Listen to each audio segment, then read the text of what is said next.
Din po lumaki ng mga itik. Oh, malalaki na po itik natin. After ilang araw na tayo nag-video dito. Ngayon po, ayun na, umuwi na sila. At pagka nagtawag ako, nauwi na rin po sila. Ito yung second and third batch. Hindi ko na ma-determine kung saan dito yung third batch kasi para magkasinlaki na po sila. Ayan, gala yan sila. Galing yan doon. Oh. Green na green pa dyan. Pero dito, oh, tingnan nyo, maputik na. Tag-ulan ulit. Yung silungan nila, yung bahay doon pa rin sa taas. Tapos dyan sila nabababa din. Bumababa sila dyan. So, ngayon papakain muna ako. Ayan po.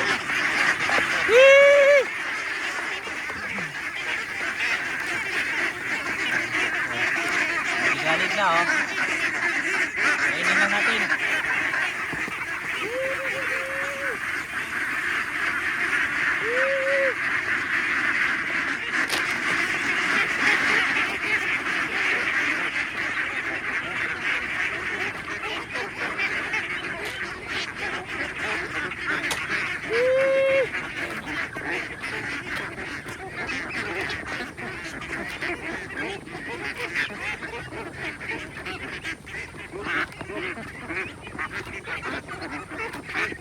Para lahat po makain, kinalat ko rin.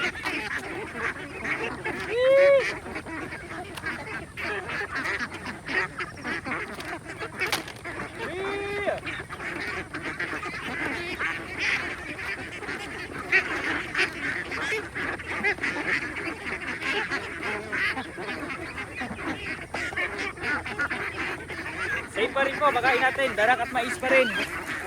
Since naka-pre-range naman yung mga itik natin dyan.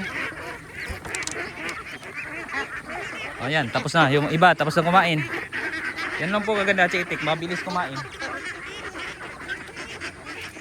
Napakabilis kumain, ayan, mainit. Ayan. Ang lakas nila kumain na. Hindi ka po kung ang inaalala mo minsan nagpakain ka ng alaga tapos mabagal, mahina kumain. Sa itik di ka po problema. Ganyan sila kalalakas kumain. Ayan oh. Tapos yun, may kanal na parte yan.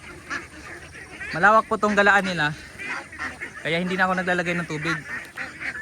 Kasi po yung tubigan nila unlimited ito oh. Ito yung agos. Ito yung kanal ng mula doon sa may bukal ng tubig. Malinaw tubig dito. Tapos yun sa unahan, malawak din po ang tubigan. Ayan. Patapos kumain, yan na, gala na. Gala na ulit. Ito yung area nila. Sinicheck ko lagi rin itong lambat. Kasi baka binutasan na naman, may nagbubutas kasi dyan. Minsan ay aso or daga, so lumalabas po. Ayun oh.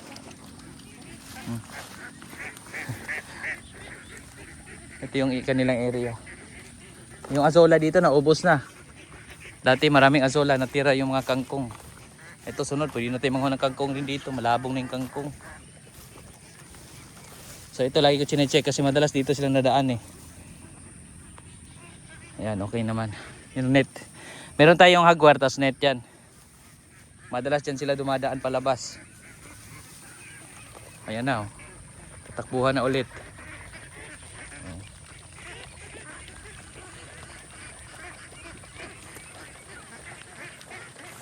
Gala na ulit. Yan yung kasiyahan ng mga itik.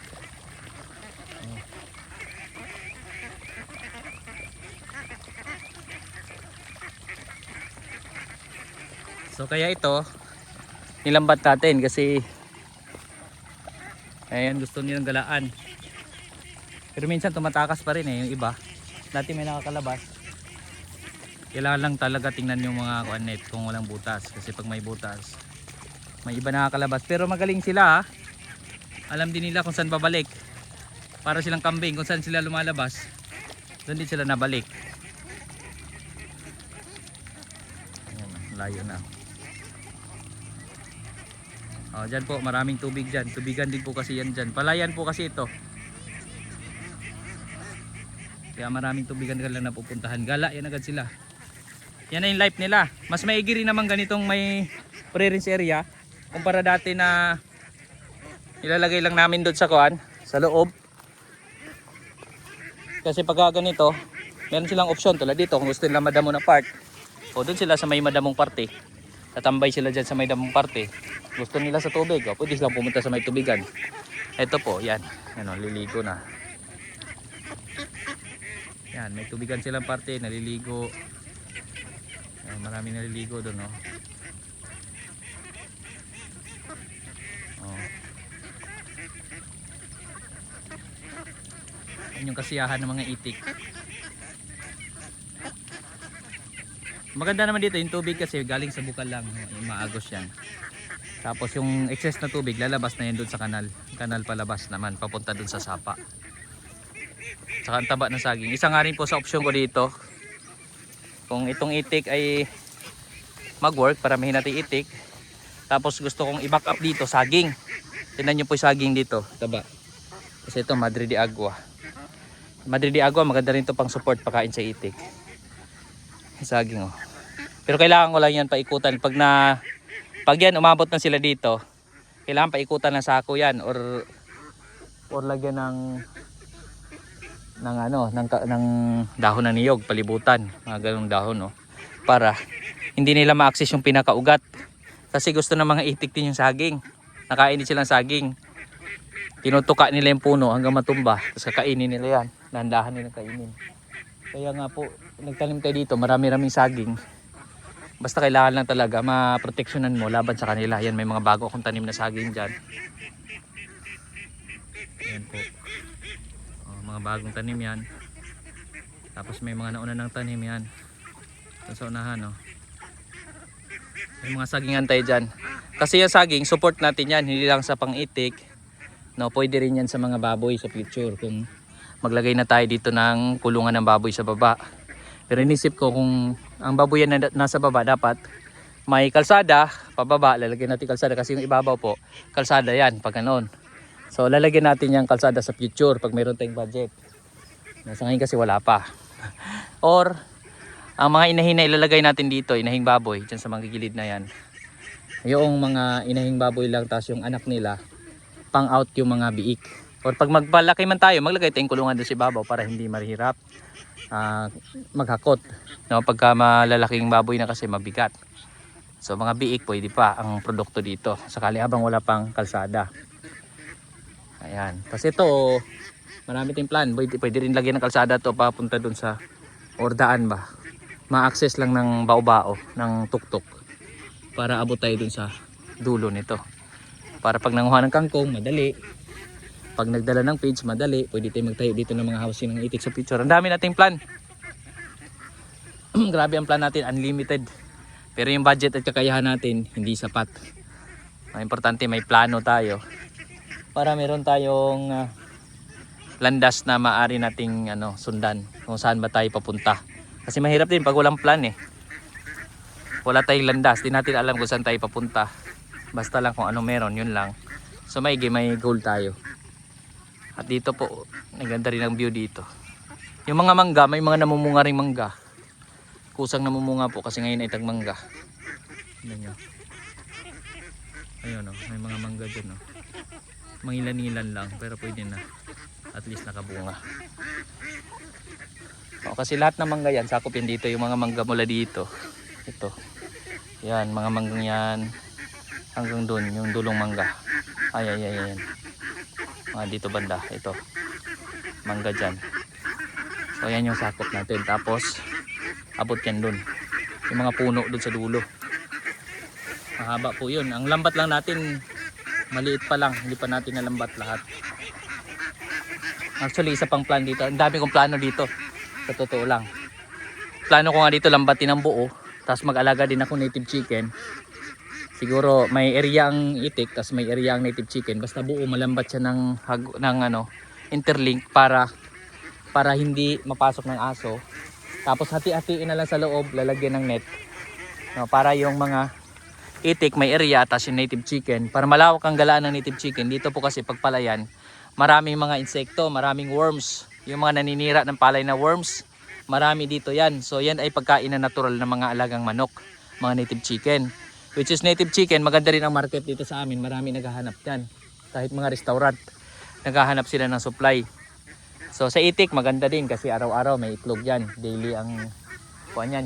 Yung manok siguro kapag maparami siguro every month may masusupply ka. Pero sa itik everyday din kasi ito, kaya maganda rin may itik, may native chicken. So yan yung goal ko. Tapos may kambing pa tayo. Yung kambing naman palagay natin every year may maa-out tayo, ay good din yun. No, tapos baboy, nandiyan yung baboy every 5 months or every 6 months. Every 5 months kasi ang inahing baboy kasi 4 months nang lalandi, tapos after 1 month 4 months na nagbubuntis, tapos after 1 month noon nung pagbubuntis niya, after 4 months nagbubuntis, tapos mga anak yun after 4 months, tapos sa next noon yung anak niya naman awat yun after 1 month. So 5 months makaka-out ka na ng mga biik. So every year mga 2 beses ka mag-out ng biik. So yun yung maganda naman pag may baboy din. No, although kailangan talagang focus, medyo matrabaho lang kasi pa iba-ibang alaga. No, isa rin sa maganda kung ano yung mas malakas dun sa lugar.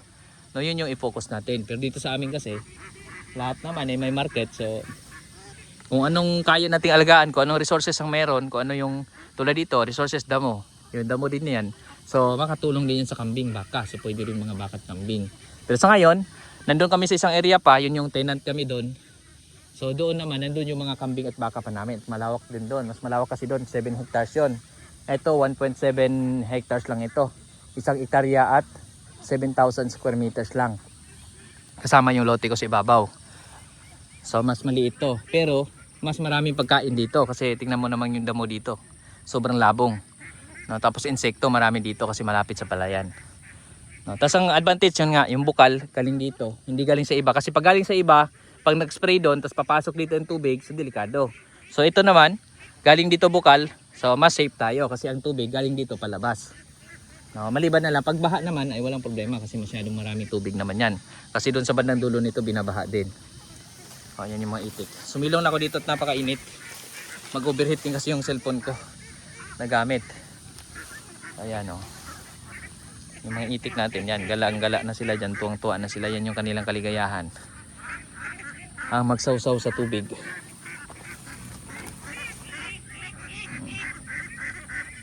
So, ang ganda ng view lang dito. Pag umaga lalo, ang ganda dito. Pwede nga rin maging tourist area ito no. Gagawin natin ng dami kong option naman dito so far talaga gusto kong gawin. Pwede ko gawing lagyan ng malalaking kanal. Lagyan ng mataas na flood control para hindi mapasok ng baha. No, yung bawat gilid nito, yung paikot nito, square niya. Lagyan ng mataas na parang flood control. Lalagay tayo ng kanal, mga kanal na ganyan. Para yung lupa dito matitigas. Kasi may yung tubig niya paagos doon. Tapos yung kanal na yon lagyan natin isda. No, gawin natin fish pond. Tapos yung ibabaw ng kanal, tatamnan natin ng mga niyog. No, para may mga buko tayo ma-harvest or mga saging din tamnan natin, prutas. So yun yung isa sa goal natin dito. Ang dami no, plano lang yan actually. I-share ko lang din. Dito sa bandang dulo ng video, doon sa mga matyagang na nanonood din nakaabot sa video na to sa dulo. Maraming salamat. Tapos dito po, may mga Madrid de Agua na akong tanim dyan. Napier grass. Nagtanim ako dito ng napier grass konti lang.